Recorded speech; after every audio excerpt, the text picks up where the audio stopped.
আল্লাহ বললেন, ও আমার মুমিন বান্দারা শোনো শোনো, ইযা নুদিয়া লিস-সালাতি মিন ইয়াউমিল জুমআ, জুমার নামাজের আযান যখন দেয়া হয়, ফাসআউ ইলা যিকরিল্লাহ, আল্লাহর স্মরণে তোমরা ধাবিত হও। ওয়াযারুল বাই, কেনা বেচা বন্ধ করে দাও। যালিকুম খায়রুল লাকুম ইন কুনতুম তা'লামুন, এটাই তোমাদের জন্য কল্যাণ যদি তোমরা বুঝতে পারো।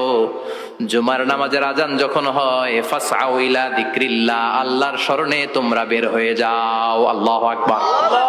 ফাসআউ ইলা যিকরিল্লাহ ইযা নুদিয়া লিস-সালামি ইয়াউমিল জুমআ, জুমার নামাজের আযান যখন দেয়া হয় বের হয়ে যাও, তখন কোনো কাজ রাখা যাবে না। এই আযান দ্বারা উদ্দেশ্য হচ্ছে খতিব সাহেব খুতবা দেওয়ার জন্য মিম্বারে বসলে যে আযানটা দেয়া হয়, এই আযান। কথা বুঝতে পেরেছেন?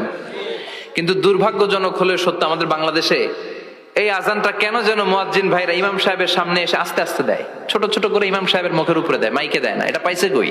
এটা যে কোত্থেকে ঢুকছে এক আল্লাহই ভালো জানে। আযান মানে অ্যানাউন্সমেন্ট। আযান মানে কি? কথা বলেন। অ্যানাউন্সমেন্ট কি জোরে হবে না আস্তে?